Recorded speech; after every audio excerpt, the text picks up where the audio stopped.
Hello everyone. In this video I'm going to show you how to connect one stack to another by using resolver. As you can see from the documentation here, resolver can be used to resolve a value from CloudFormation to be passed on to parameter or Sceptre user data, which can then be used by the actual CloudFormation template to deploy the stack.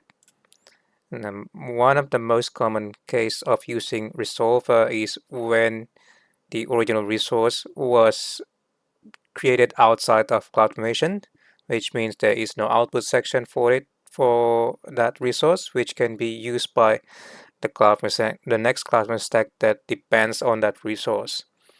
Now we're going to use again the VPC and route table combination to demonstrate how to use resolver. We already use stack output resolver, which is provided built in by Sceptre. Now, in this demonstration, we're going to use different resolver, custom resolver. So, in order to demonstrate that issue, I'm going to create a VPC outside of CloudFormation. I'm going to create a VPC using this command, AWS CLI command. But before we do that, let's double check the current state of the VPCs in our target environment. Yeah, there is no VPC. There should be no stack in here. Yeah, no stack, no VPC. Okay, let's create that VPC using AWS CLI. Okay, the command is issued. Now if we go back to the console, we should be able to see that VPC with the name CLI VPC. Yeah, that's the one that we just created using CLI. Now, again, in order to retrieve this VPC ID to be passed on to the route table, we need to somehow retrieve it either using resolver or hard-code the VPC ID into the config. I never like hard-coding the value, that's why I'm going to demonstrate on how to retrieve this value from AWS by using resolver. So I have prepared a custom resolver here called Sceptre AWS VPC resolver. That's the repo name in GitHub.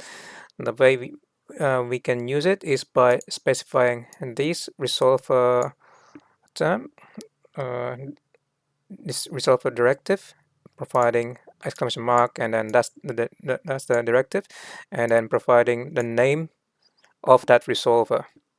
So let's get to it.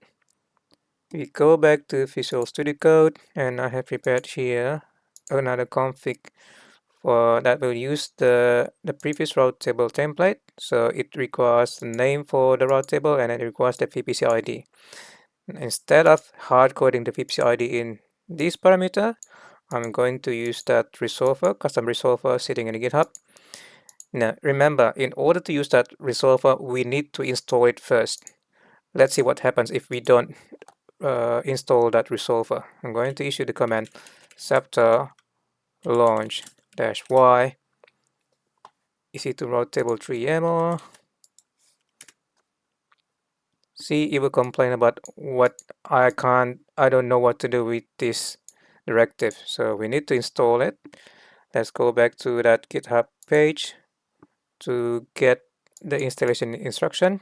So that's the installation instruction. You can also click on this one. It will copy it to your clipboard, and then go back to Visual Studio Code.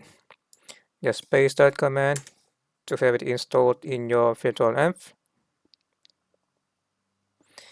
Yeah, that should install that resolver. Let's double check by issuing the command pip list grep resolver.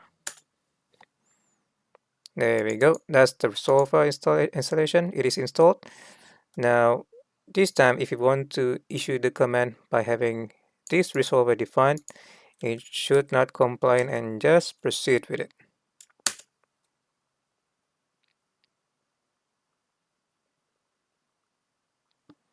Okay, it is deployed. Let's go back to the AWS console. This time, yeah, the stack has been created. Still creating. Completed. Now if you go to the route table console and refresh, that's the route table from that CloudFormation stack that we just deployed. Let's double check this with the CloudFormation template resource. Yeah, that's the same route table ID. And that's how you use resolver. So you can create resolver to resolve whatever value that you want to use. There's plenty of resolvers out there that you can immediately use. Yeah, just pick one, and if you don't find one that suits your need, you can create one by following the guideline on how to create your own resolver by following this documentation from Sceptre. Thank you for watching.